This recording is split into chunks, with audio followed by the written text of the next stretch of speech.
આણંદ શહેરમાં બાલુપુરા અને તાસ્કંદ પાસે કુમારશાળા વિસ્તારમાંથી કોલેરાના 2 પોઝિટિવ કેસ મળી આવતા આરોગ્ય તંત્ર દોડતું થઈ ગયું છે અને આણંદ શહેર તેમજ આસપાસના 10 કિલોમીટરના વિસ્તારને કોલેરા ભયગ્રસ્ત જાહેર કરવામાં આવ્યું છે। આણંદ શહેરના ઇસ્માઇલનગર, મેલડી માતા ઝુંપડપટ્ટી વિસ્તાર, પાદરિયા સહિત ઉલટી શહેરી વિસ્તારમાંથી દૈનિક ઝાડા ઉલટીના કેસ આવી રહ્યા છે। આણંદ શહેરના અર્બન હેલ્થ સેન્ટરોમાં છેલ્લા 5 દિવસથી દૈનિક 25થી વધુ કેસ ઝાડા ઉલટીના આવી રહ્યા છે। 10થી વધુ દર્દીઓના સેમ્પલ લઈને તપાસ માટે મોકલી આપ્યા હતા, જેના 2ના રિપોર્ટ પોઝિટિવ આવતા આરોગ્ય વિભાગે તાત્કાલિક નગરપાલિકાને પાણીની પાઇપો લાઇનોની ચકાસણી કરીને લીકેજ બંધ કરી દેવા તેમજ નિયમિત સાફ સફાઈ કરવાની સૂચના આપવામાં આવી છે। આણંદ શહેરના 4 અર્બન સેન્ટરમાં સૌથી વધુ ઝાડા ઉલટીના કેસો નોંધાયા છે, જ્યારે આણંદ શહેરની જનરલ હોસ્પિટલમાં શહેરના 10 અને ગ્રામ્ય વિસ્તારના 10 દર્દીઓ સારવાર લઈ રહ્યા છે, જ્યારે ખાનગી દવાખાનાનો આંકડો 50થી વધુનો છે। આરોગ્ય વિભાગની ટીમો દ્વારા કોલેરાગ્રસ્ત વિસ્તારમાં તેમજ કોલેરા પોઝિટિવ દર્દીના પરિવાર તેમજ આસપાસના વિસ્તારોમાં તેમજ ઇસ્માઇલનગર વિસ્તારમાં તપાસ કરતા કેટલાક વિસ્તારમાં છેલ્લા કેટલાક દિવસથી પીવાનું પાણી દૂષિત આવતું હોવાનું બહાર આવ્યું હતું। આ ઉપરાંત પરીખ ભુવન, મેલડી માતા ઝુંપડપટ્ટી અને જૂના દાદર વિસ્તારમાં અસહ્ય ગંદકી અને દૂષિત પાણીના પગલે રોગચાળો વકર્યો હોવાનું આરોગ્ય વિભાગના સૂત્રોએ જણાવ્યું હતું। શહેરના 10 કિલોમીટરના વિસ્તારમાં કોલેરા ભયગ્રસ્ત જાહેર કરવામાં આવતા નગરપાલિકાની ટીમો દ્વારા આજે શેરડીના રસના કોલા, સરબતની લારીઓ, પાણીપુરીની લારીઓ, કેરીના રસના ઠેલાઓ તાત્કાલિક અસરથી બંધ કરી દીધા હતા અને કેરીના રસનો નાશ કરવામાં આવ્યો હતો। શું નામ છે આપનું? અસ્માબેન, ક્યાં રહો છો? આણંદ જૂના દાદર।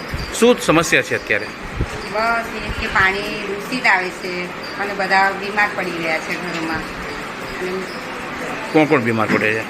અમારા ઘરના બધા બીમાર જ છે, ટોટલી ફળિયાના ગલી મોહલ્લાવાળા બી બધા બીમાર જ છે। કેટલા સમયથી તકલીફ છે?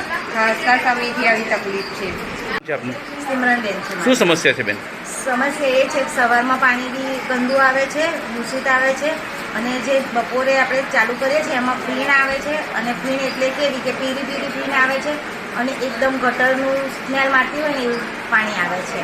અને એક જગ્યાએ એવી સમસ્યા નહીં, બધી આખી લાઈનમાં એવી સમસ્યા છે, બધાય આવી જ બૂમો પાડે છે। અમે અડધો કલાક પાણી ચાલુ રાખીએ છીએ અને પછી પાણી ચાલુ રાખ્યા પછી પીવાનું ભરીએ છીએ। શું આ દૂષિત પાણીથી શું તકલીફ થઈ રહી છે?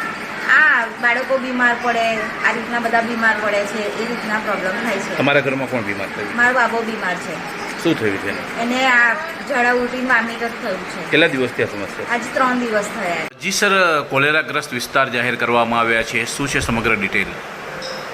હાલમાં છેલ્લા 2 દિવસથી આણંદના શહેરી વિસ્તાર, આણંદ તાલુકાની અંદર જે નહેરુ બાગ, અમારું અર્બન હેલ્થ સેન્ટર અને પીપી યુનિટ હેલ્થ સેન્ટરની બાજુની અંદર છૂટાછવાયા 15 ઝાડા ઉલટીના કેસો મળેલા છે। એની અંદર એમના સેમ્પલો લેવામાં આવતા 2 કેસ કોલેરા પોઝિટિવ આવેલા છે, જે અનુસંધાને માનનીય કલેક્ટર અને માનનીય જિલ્લા વિકાસ અધિકારી મિલિંદ બાપના સાહેબના સહીથી એક જાહેરનામું પ્રદર્શિત કરવામાં આવેલ છે, જેમાં 1 મહિનાની અંદર ગ્રામ્ય વિસ્તારમાં ગ્રામ્ય મામલતદારે શું કામગીરી કરવી, શહેરી વિસ્તારમાં શહેરી મામલતદારે શું કામગીરી કરવી, આરોગ્ય વિભાગે તકેદારી શું રાખવી, બીજા વિભાગે શું તકેદારી રાખવી, જે શહેરી વિસ્તારની અંદર અથવા ગ્રામ્ય મામલતદાર વિસ્તારની અંદર જે પાઇપલાઇન લીકેજ હોય એ તાત્કાલિક રિપેર કરવા માટે આ જાહેરનામા દ્વારા સૂચના આપવામાં આવેલ છે। જી સાહેબ, તકેદારીના શું પગલાં લેવામાં આવે છે? સર્વે કરવામાં આવ્યો છે, દવાઓનું વિતરણ કેવું કંઈ?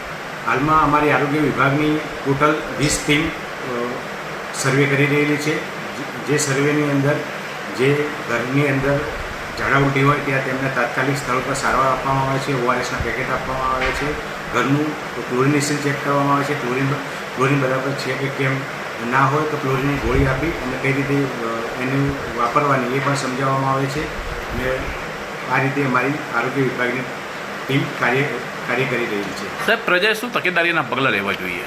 હાલમાં આ કોલેરાના કેસો મળતા હોય તો પ્રજાને ખાસ નમ્ર વિનંતી છે કે બહારનો ખુલ્લો ખોરાક ખાવો ને બહાર આ પકોડી અથવા બહાર ઢાંકેલા પદાર્થો ના હોય એવા એવી વસ્તુ ખાવી નહીં।